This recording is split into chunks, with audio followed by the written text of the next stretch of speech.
जी। एक लंबे अरसे के बाद मैं आपके सामने, बीच में कोरोना का आतंक,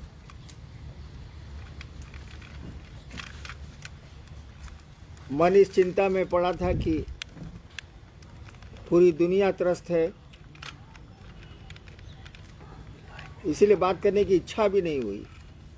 शिव चर्चाएं तो घरों में जो होती हैं, वो मेरे या आपके, वो तो चलती रहीं। पिछले बार मैंने कहा था कि मैं आऊँगा, लेकिन कमबख्त तो शरीर साथ दे तब तो। अभी भी बहुत साथ नहीं दे रहा, फिर भी ऐसा मत समझिएगा कि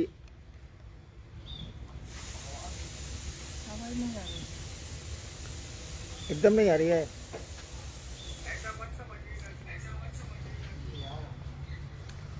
ऐसा मत समझेंगे आप कि कोरोना का संक्रमण समाप्त हो चुका है। वो है, और हमको आपको जो सरकार द्वारा निर्देश दिए जाते रहे हैं या दिए जाते हैं, उनका अनुपालन करना चाहिए। वो हमारी आपकी सुरक्षा के लिए। गुरु भाइयों और गुरु बहनों से भी मैं अनुरोध करूंगा कि सतर्कता नहीं छोड़ें। वो 2 गज की दूरी, मास्क है ज़रूरी, हाथों की सफाई ये आवश्यक है। शिव चर्चाएं होती रहेंगी, होंगी ही होंगी। हम आप रहें न रहें, ये तो चलेगी। भगवान महादेव की चर्चा है, शिव की चर्चा है, ये तो अविरल है, चलती रहेगी। लेकिन अपनी सुरक्षा आवश्यक है। कोरोना में हमको आपको इसका ध्यान देना चाहिए, और सरकार जो कहती है उसका अनुपालन करना चाहिए।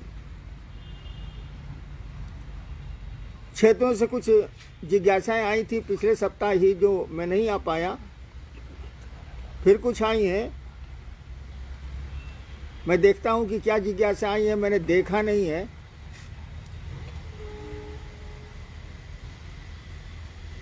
क्या जिज्ञासा है, कोई पढ़िए भाई। आओ चले शिव की ओर। पेज नंबर 177 में साहब आपने लिखा है कि ऐसे में यदि प्रश्न होंगे तो चुंबक उत्तरगामी होगा, मेरे गुरु शिव होंगे। इस वाक्य का क्या अर्थ है? सोनी, झारखंड, भरतखंड, बिहार। भरतखंड का कौन स्टेट? बिहार। बिहार।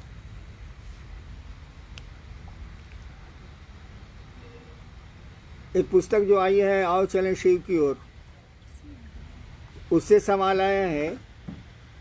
वो जो शुरू में लिखा गया है कि छोटा सा लोहा का टुकड़ा, विश्व का सबसे भारी चुंबक, वो महादेव, वो शिव, अगर खींचना चाहेगा तो उस छोटे से लोहे के टुकड़े की क्या बिसात। अब कांटा रास्ते में पड़े, पत्थर पड़े, फूल मिले, उस लोहे के टुकड़े को तो जाना ही जाना। इधर चुंबक अपनी ओर खींच रहा है तो लोहे का टुकड़ा तो जाएगा ही, लौह खंड तो जाएगा ही। वही मैंने लिखा है कि हमसे क्यों सवाल करते हो बाबू। जो महादेव ने चाहा है वो मैंने किया है, कोशिश करता हूँ कि वो चाहते हैं वो करूँ, और मेरे पास कोई उपाय भी नहीं है।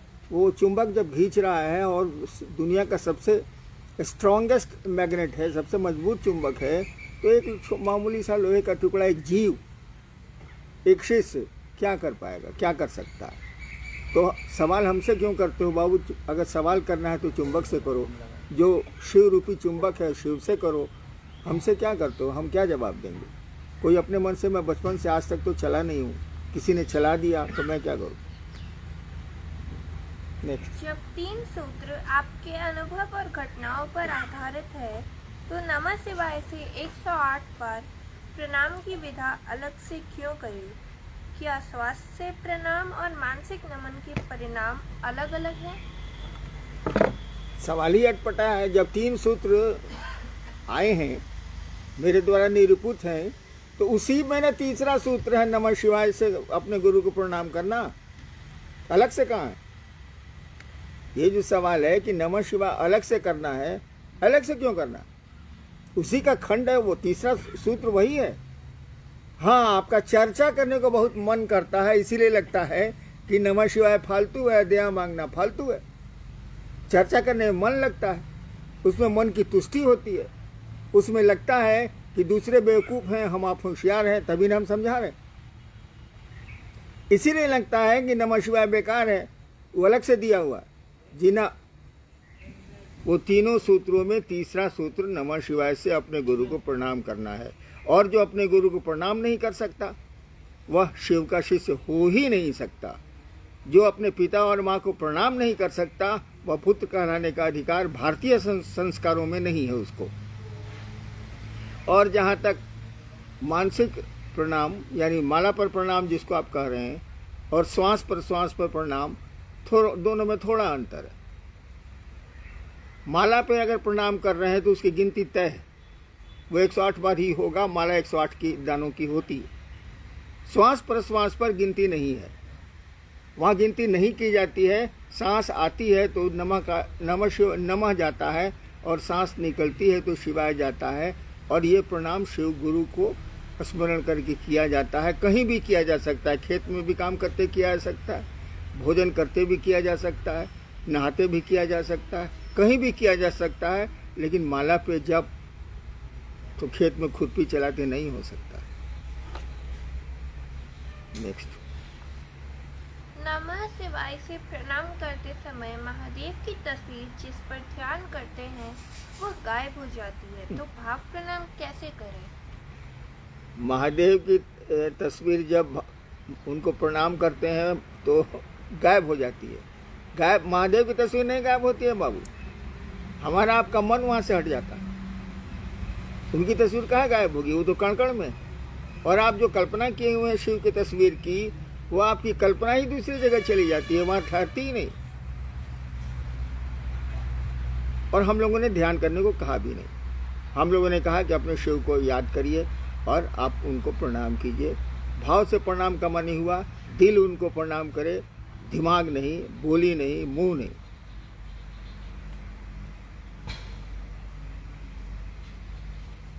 आपने शिव को गुरु माना है, इसको कहना शुरू किया, उसके पीछे आपका क्या प्रयोजन था?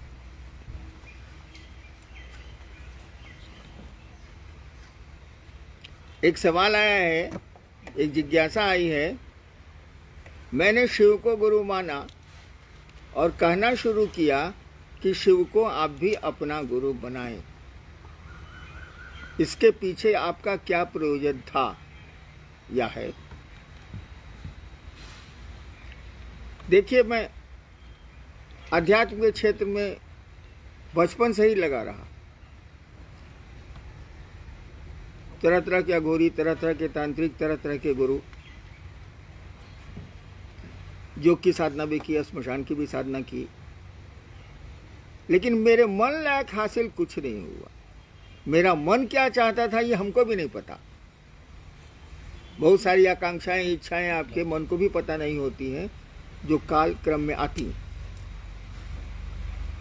जब मैंने शिव को गुरु माना, किसी ने तो कहा नहीं था, कहीं मैंने पढ़ा नहीं था। जब मैंने शिव को गुरु माना तो पूरा अविश्वास था, कोई भरोसा नहीं था मुझको। कहा कि सभी जगह से हताशा मिली थी, निराशा मिली थी, दुख मिला था।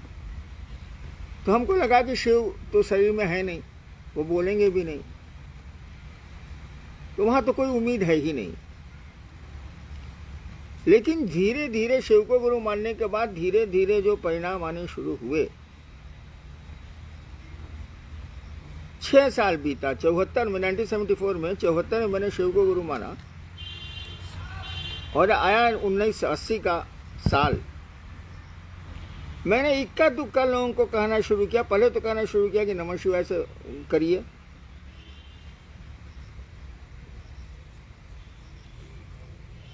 दो साल के बाद 82 में, जब मैं मधेपुरा में मजिस्ट्रेट था, तब मैंने कहना शुरू किया कि शिव को गुरु बनाइए।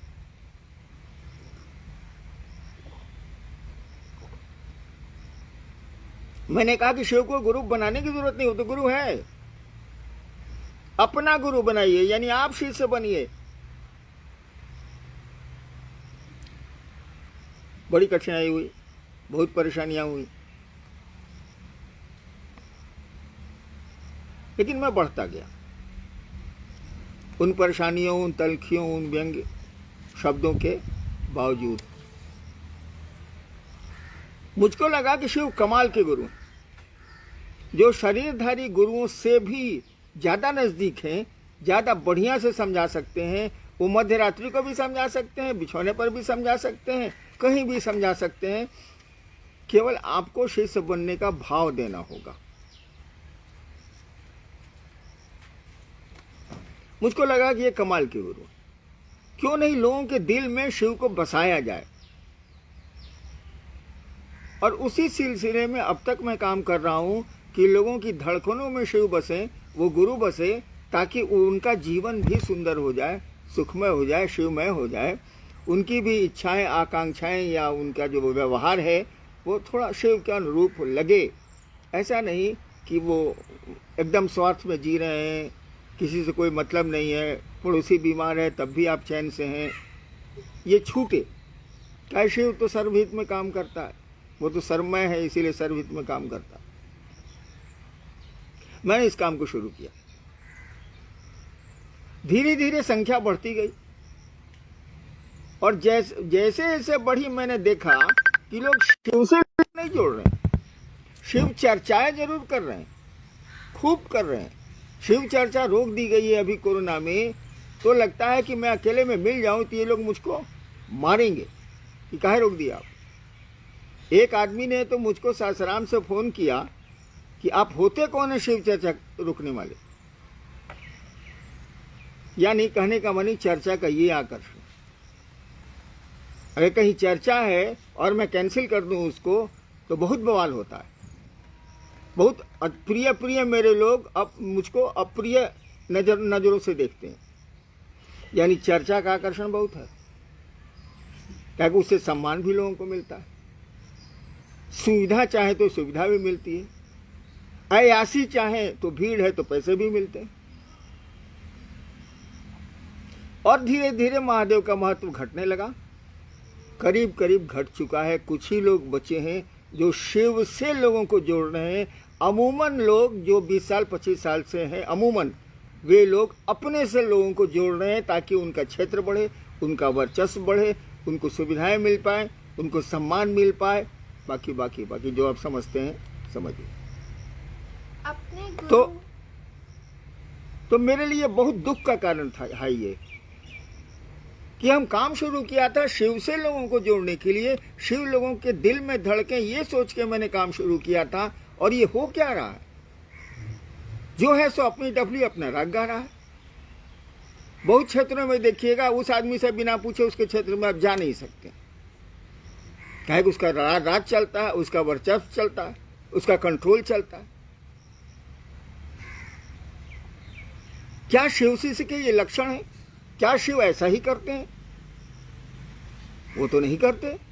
आप शिव के शिष्यों के ऐसा क्यों करते हैं? बहुत जिलों में देखिएगा लोग कहेंगे कि हम तो 40 साल से वही कर रहे हैं जो साहब चाहते हैं, और बाद में देखिएगा कि पूरे इलाके में कभी उसका राज था, पूरा शासन चलाता था वो। और अभी पूछिएगा कि भैया आपको लोगों को शिव से जोड़ना था, आप अपने से जोड़ लिए, तो आपसे मार करने को तैयार हो जाएगा। एक ही उदाहरण उसको दे दीजिए कि आपके पूरे जिले में आपका आतंक है। आतंक शब्द का मैं प्रयोग कर रहा हूं, आतंक है। आप जो चाहते हैं वही होता है शिव चर्चाओं में या परिचर्चाओं में, तो आपका शत्रु हो जाएगा। मेरे बहुत शत्रु हो गए हैं। इस काम के लिए तो शिव कार्य नहीं शुरू किया गया था। ऐसे तो शिव दिलों में लोगों के नहीं धड़केंगे, आप धड़क रहे हैं भाई साहब। कारण जो भी हो वही हो रहा है। और शिव को गुरु मान के आप चले हैं तो कुछ नयापन आना नहीं चाहिए। आज तक गुरु शिष्य परंपरा में शिष्य लोक खो जाए, परलोक खो जाए, ये नहीं हुआ। धरती मिल जाए या आसमान की अलौकिक शक्तियां मिल जाए या फिर मोक्ष मिल जाए, इसी दो काम के लिए ना गुरु शिष्य परंपरा आज तक पूरे विश्व में चली है। आपका गुरु सर्वोच्च गुरु है, सबसे बड़ा गुरु है वो, उससे बड़ा गुरु हो ही नहीं सकता। वो ईश्वर है, महेश्वर है, वह आपका गुरु है। तो आप उसके शिष्य हैं तो कोई नमूना पेश करिएगा ना भाई साहब। आप लोक परलोक के पीछे काहे पड़े? शिव से जुड़िए, आपको लोक भी मिल जाएगा, परलोक भी मिल जाएगा। बहुत शिव से मुझको मिले कि मुझको शिव से बना दीजिए। अभी मैं कैसे बना दूं?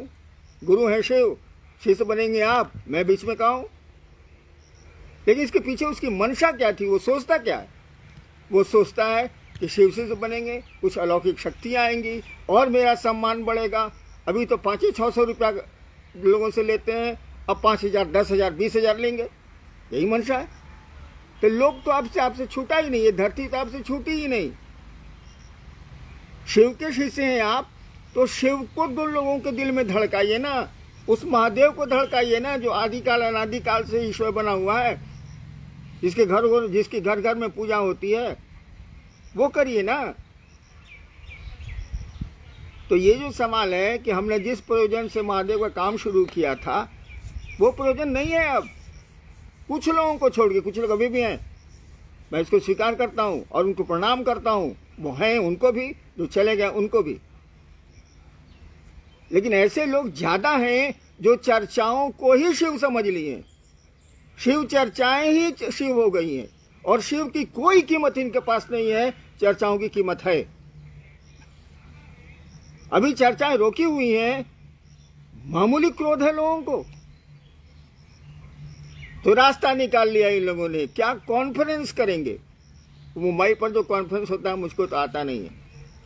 कॉन्फ्रेंस करेंगे, बड़े बड़े सीनियर गुरु भाई जिनको आप कहते हैं, मैं नहीं कहता, वो लोग कॉन्फ्रेंस करते हैं, अपने हेडमैन बने हुए हैं उसके।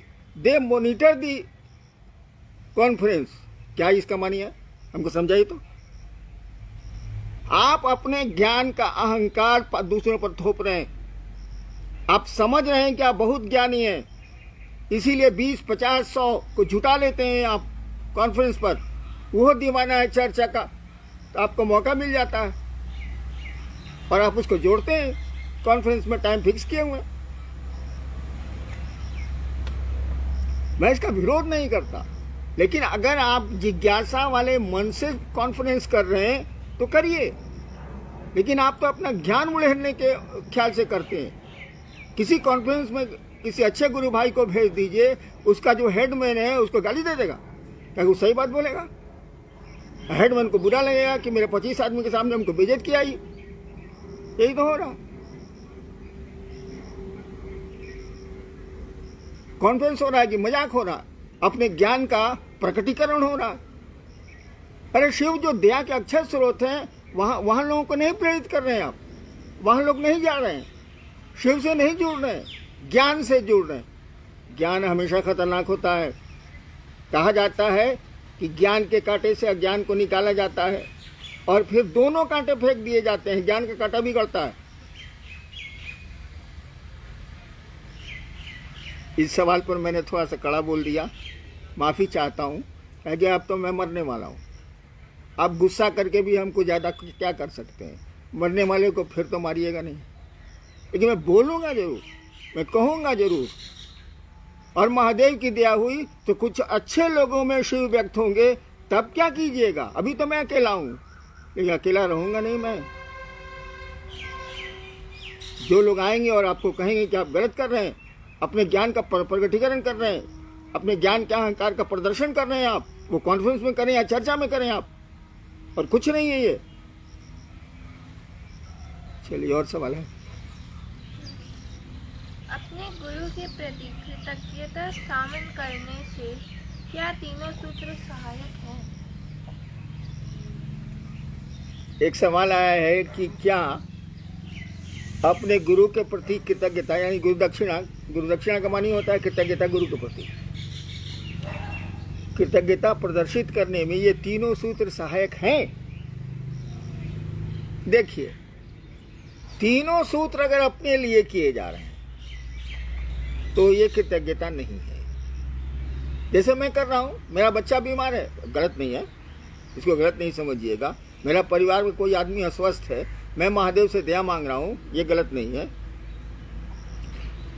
लेकिन ये कृतज्ञता नहीं है, यह व्यक्तिगत जरूरत है, इसीलिए मांगा जा रहा है। कुछ लोग तो जरूरत के लिए मांगते हैं गुरु से दया, कुछ लोग फुटानी के लिए मांगते हैं। तो फुटानी को तो काट दीजिए, उसका मैं विरोधी हूं। जरूरत के लिए मांगते हैं, मैं इसका विरोधी नहीं हूं। आदमी करेगा क्या?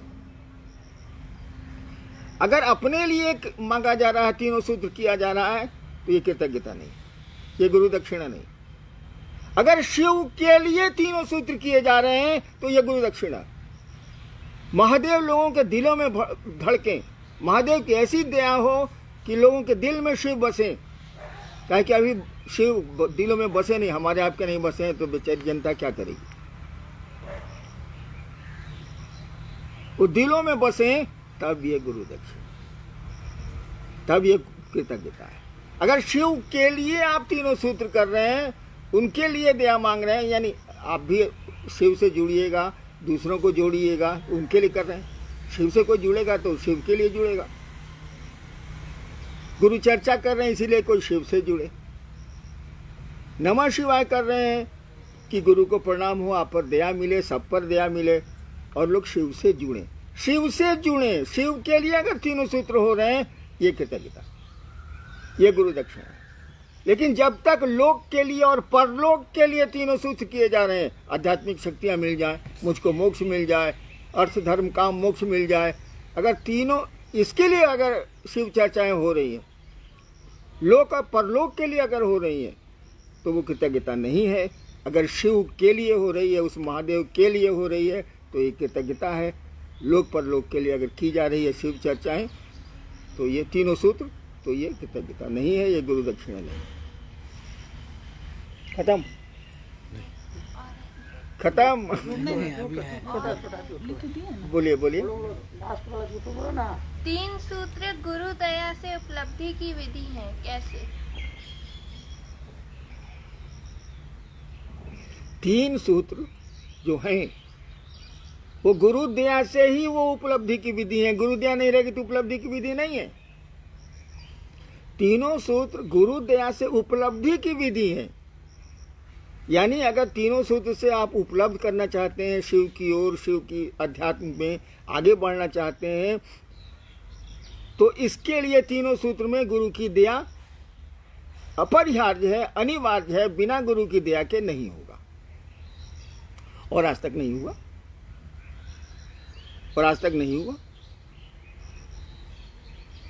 हमेशा ये जान रखिए कि आपने शिव को गुरु माना है, उससे बड़ा गुरु नहीं होता है। वो सर्वोच्च गुरु है, वो महेश्वर है। वो इतने ताकतवर गुरु के यहाँ जाके दांत खटाखट क्यों कर रहे हैं? उसकी दया के भरोसे रही ना, वो कर देगा। हम लोग उसकी दया के भरोसे नहीं है। हम लोग के जेब में 100 रुपया रहता है तो मिजाज बना रहता है। 100 रुपया निकल गया तो रोने लगते हैं और चोरी करने की मानसिकता में आ जाते हैं। मेहनत तो करने आता नहीं, हम लोग को मेहनत करे कमा नहीं सकते। तो तीनों सूत्र में गुरु की दया ही उपलब्धि का कारण है, उपलब्धि की विधि है। तीनों सूत्र अगर गुरु की दया के अभाव में हो रहे हैं, कोई मानी नहीं है। आप झूठ मूठ तीनों सूत्र कर रहे हैं। सभी शिष्य पूछ रहे हैं कि आपकी तबीयत कैसी है? सभी पूछ रहे हैं मेरी तबीयत कैसी है। कितनी बार कहूं मैं? हमेशा कहता रहा हूं कि मैं बचपन से मेरे पिता के पास गाड़ी थी, वो पुरानी जीप थी, वो पुरानी कार थी अंग्रेजों की छोड़ी हुई, और हम लोग उसमें रोज उसमें रिपेयर करते थे और रोज चलते थे। बच्चे थे लेकिन हम लोग रोज रिपेयर करते थे। कभी सेल्फ बना रहे हैं, कभी सिग्नल बना रहे हैं, कभी हेडलाइट बना रहे हैं, कभी कार्बोरेटर खोल रहे हैं, कभी एसी पंप खोल रहे हैं, कभी साइलेंसर छला अलग हो गया तो उसको जोड़ रहे हैं। रोज बनाते थे और उससे काम लायक चल लेते थे हम लोग। कभी टंकी में छेद हो जाए। एक बार जमुई से मैं जा रहा था धनबाद, टंकी में सारा पत्थर लग गया, रास्ते भर अब टंकी में पेट्रोल चूक गया, और उस समय पेट्रोल पंप भी थे 100 किलोमीटर पर, भारी फेरा हुआ। तो पुरान गाड़ी है बाबू, अब इधर कसते हैं तो उधर खुल जाता है, उधर कसते हैं तो इधर खुल जाता है। वो कहा नहीं था एक बार कि हॉर्न गाड़ी का बजना चाहिए, साला बजबे नहीं करता है। गाड़ियाँ कहती है हट नथ चिप देव, हट नथ चिप देव, गाड़ियाँ बोलती है साली, हॉर्न को जरूरत नहीं बोलने का। यही पुरान गाड़ी का मेरा हाल है। हाल क्या पूछते हो यार, पका आम हवा का हल्का झोंका और वो जमीन पे। चलो सबको प्रणाम।